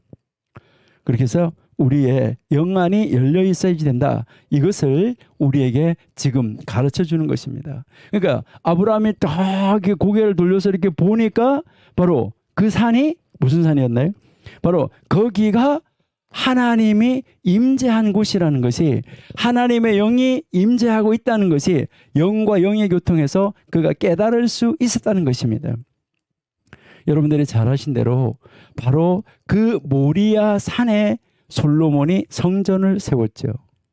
모리아 산에 성전을 세웠고 바로 그 성전이 세워진 그 산에서 예수님께서 십자가에 달려서 돌아가신 산입니다. 그러니까요. 이삭이 번제물로 드려졌던 산 바로 그 산에 성전이 세워졌고 그 산에서 예수님께서 십자가에 달려서 돌아가신 곳입니다. 여러분 하나님이 임재하신 곳 하나님의 영이 임하는 곳 이것을 여러분들이 느끼실 수 있어야지 된다 하는 것이죠. 여러분 우리는 정말 하나님의 이 놀라우신 그 역사 속에서 우리가 살아가고 있다 하는 것을 우리가 알 수 있습니다. 그러니까 우리는 정말 하나님의 그 귀하신 뜻 가운데 하나님의 놀라우신 역사를 찾아갈 수 있는 그런 여러분들이 되셔야지 되는데요. 자, 우리 역대하 3장 1절 한번 보실게요. 자, 역대하 3장 1절을 보시니까 솔로몬이 예루살렘 모리아 산에 여호와의 전 건축하기를 시작하니 그곳은 전에 여호와께서 그의 아버지 다윗에게 나타나신 곳이요 여부스 사람 오르난의 타작 마당에 다윗이 정한 곳이라.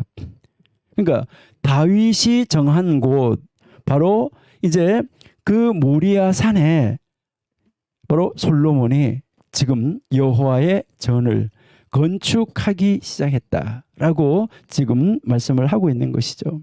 바로 그 산에 지금 그 산이 바로 무슨 산이냐면 아브라함이 이제 그 산에서 자기 아들 이삭을 제물로 드렸던 산이다라는 것을 우리에게 가르쳐주고 있다 하는 것이죠. 참 놀라운 사건인 거죠. 그러니까 바로 이 산에서 예수님께서 십자가에 달려서 돌아가셨다 하는 것입니다. 예, 우리가 하나님의 말씀을 읽고 하나님의 말씀을 연구할 때 정말 우리는 한 말씀 한 말씀이 왜 여기에서 이런 말씀을 하셨을까? 하나님은 왜 여기에 이 단어를 쓰셨을까? 하나님은 왜 이 단어의 순서는 이렇게 하셨을까? 하나님이 이렇게 하신 이유는 무엇일까? 이것을 찾아가는 것이지 성경이 앞뒤가 안 맞네 틀리네 이것이 아니에요. 그러니까 성경이 앞뒤가 안 맞다 틀리다고 말하는 것은 우리가 모르는 것이지 하나님이 그렇게 하신 이유가 있다는 것입니다. 여러분, 우리는 이 하나님의 이유를 여러분들이 분명하게 아시고 찾아내고 정말 하나님이 기뻐하시는 일, 하나님은 우리에게 무엇을 어떻게 하라고 요구하시는가, 이것을 분명하게 여러분들이 알 수 있어야지 되겠다 하는 것이죠. 여러분, 이 창세기 22장은 정말 중요한 장입니다. 창세기 22장에서 여러분들이 여러분들 자신을 자아를 파쇄하지 못하고 자아를 깨지 못한다고 하면 이거 정말 심각할 수도 있습니다. 우리는 우리의 자아를 온전히 내려놓고 하나님이 무엇을 말씀하시는가 여기에 우리의 초점을 맞추실 수가 있어야 되고, 하나님이 우리에게 말씀하시면은 하나님 내가 여기 있사오니 나를 하나님 써주세요 라고 말한다고 하면 하나님이 나에게 하시는 말씀이 내가 사망으로 가는 길이라고 하더라도 우리는 갈 수 있어야지 된다. 이것을 우리에게 보여주고 있습니다. 네, 그래서 아브라함이 내가 여기 있나이다라고 말을 했고, 그 다음에요 이제 아브라함은 자기가 친히 이제 정말 그 모든 제사에 필요한 것을 친히 준비하였고, 그 친히 준비해 가지고 지금 두 종과 함께 갔다고 그랬는데요. 여기서 이 두 종이라는 말도 사실은 이제 이 종이라는 말이 사실은 젊은이라는 말로 쓰여지는데 이것은 우리가 조금 있다가 한번 살펴보는데요. 그리고 제3일에 아브라함이 눈을 들어서 그것을 멀리서 바라봤다라고 지금 이야기하고 있는데, 하나님의 영이 임재해 있는 곳을 그의 눈이 열려져서 그곳을 볼 수 있었다는 것이죠. 여러분, 우리도 하나님 나의 영안을 열어 주옵소서. 하나님 나의 영안을 열어 주옵소서. 하나님 내가 영안이 열려서 하나님이 임재하는 곳, 하나님이 나에게 지시하는 곳, 하나님이 나에게 말씀하시는 곳, 그곳을 하나님 볼 수 있게 하여 주옵소서라고 우리가 기도해야지 됩니다. 그래서 우리 영안이 열려져서 하나님이 우리에게 말씀하시는 그 자리로 늘 나가고 하나님의 영이 깃드는 곳으로 우리가 이제 우리가 옮김을 당할 수 있는, 옮겨갈 수 있는 그러한 우리들이 되어야지 되겠다 하는 것이죠. 자, 이제 5절 한번 보세요. 5절에 보시니까 이에 아브라함이 종들에게 이르되 너희는 나귀와 함께 여기서 기다리라.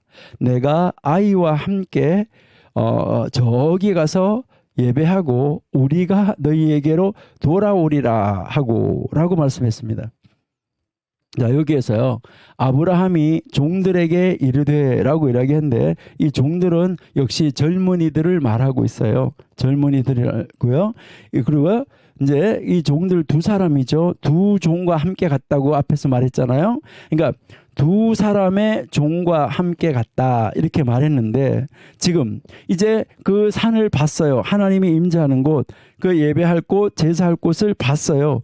보고 난 다음에 제사를 지내러 가는 그곳에 올라갈 때는 지금 그 사환들, 그 두 사람은 안 데리고 가는 거예요. 여기다가 놓고 가는 거예요. 그러니까 놓고 기다리라고 말하는 거예요. 그러니까 그 가는데도 나귀도 안 데리고 가요. 나귀도 짐을 지고 가야 되는데 이 번제에 쓸 나무를 나귀가 짊어지고 가는 게 아니잖아요. 그러니까요. 나귀와 함께 여기에서 기다려라. 그리고요. 내가 아이와 함께 이렇게 했는데 여기 아이라고 나왔는데 요 아이가 바로 젊은이입니다. 젊은이. 그러니까요. 여기에 이 종이라고 말한 단어하고 요 아이라고 말한 단어가 히브리어 단어에서는 같은 단어로 쓰여져 있어요. 그러니까 이게 단어가 같다 하는 것을 이제 볼 수가 있는데요. 예, 이 종이라는 단어하고 여기 아이라는 단어가 같은 단어예요. 그러니까 이것을 보면 두 젊은이에게 말했다. 나귀와 함께 여기에 있어라. 이렇게 말을 하고 그 다음에 이어지는 말은 무슨 말이냐면 내가 이 젊은이 나 그리고 그 젊은이 그러니까 두 젊은이 말고 그 젊은이 이 젊은이를 지적해 주는 것이죠. 그러니까 딱 어떤 젊은이라는 것을 한정시켜 주는 거예요. 나와 그 젊은이 이렇게 되는 거예요. 내가 아이와 함께 이게 아니라 I and 하고요. the young man이에요. 나와 그 젊은이. 그리고요. 나와 그 젊은이라고 말을 하고 그리고요. 나와 젊은이 우리가 여기에서 이제 여기에 히브리어 성경에서는 보시면 나와 이 젊은이 우리가 함께 갈 것이고 우리가 함께 갈 것이고 그리고 우리가 예배할 것이고 우리가 너희에게로 돌아올 것이다. 이렇게 되어 있어요. 그러니까 여기에서 이제 우리 한국말 성경에서는 너희에게로 돌아온다는 말만 우리라고 되어져 있어요. 그러니까 우리가라는 말이 여기에 한 번만 쓰여져 있다라는 것을 우리가 알 수가 있어요. 근데 이제 우리가 이제 예배하고 이제 우리가 돌아올 거다라고 이야기를 하는데 여기에서 우리는 누굽니까? 여기서 우리는 여러분 여기서 우리가 누굴까요? 자, 제가 말했어요. 우리가 갈 거다. 우리가 예배할 거다. 우리가 너에게로 돌아오리라. 예, 여기에서 여러분이 보시니까 이제 우리 한글 성경에서도 우리라는 단어는 이제 우리가 돌아올 거라는 말 여기만 우리라는 말이 들어 있어요. 다른 데는 우리라는 말이 없어요. 근데 옛날 개역 한글에는 보면 이제 여기서 기다리라 내가 아이와 함께 거기 가서 경배하고 너에게로 돌아오리라. 여기에 그때는 우리라는 말이 없어요. 근데 개역 개정에는 우리라는 말을 한 번은 넣었어요. 여기에 이 우리가 누굴까? 여러분 한번 생각해 보세요. 혹시 여러분이 한번 생각할 때 이제 우리라는 말을 많이 쓰는데 한국 사람들도 우리라는 말을 많이 써요. 그러니까 여러분들이 이제 남자분들이 모여가지고 이렇게 막 서로 뭐 이렇게 이야기하면서 자기 부인 이야기를 할 때 뭐라 그래요? 우리 와이프가 그래요. 내 와이프가 이렇게 말하지 않고 우리 와이프가 이렇게 말할 때 그때 우리는 한 사람인가요? 여러 사람인가요? 그때는 한 사람이죠. 그리고요. 또 교회도 각자 다른 교회를 다니는데 자기 교회를 말할 때 우리 교회는 이렇게 말해요. 이때 우리도 한 사람을 말하는 것이죠. 그러니까 우리 한국 사람들은 참 이상해요. 우리 와이프, 우리 남편 이렇게 하거든요. 내 남편이고 내 와이프지 우리 와이프, 우리 남편이 아니잖아요. 근데 이게 우리나라의 언어의 그 관습상 우리가 저도 지금 우리라는 말을 많이 굉장히 쓰잖아요. 우리 남편, 우리 아들, 우리 학교, 뭐 우리 아내 이렇게 이야기를 해도 사람들은 다 이상하게 생각하지 않고 뭐라고 들어요? 다 자기 남편 이걸로 이해하라고 들어요. 그러면 여기에서 우리도 그런 우리일까? 아브라함이 혼자서 돌아온다는 말일까? 아브라함이 자기 아들하고 함께 돌아온다는 말일까? 이거 한번 신경 쓰시는, 한번 묵상해 보시는 여러분이 되시기를 바랍니다. 잠시 쉬었다가 우리 계속할 것인데요. 여러분 그거 꼭 한번 묵상해 보시는 여러분들이 되시기를 바랍니다.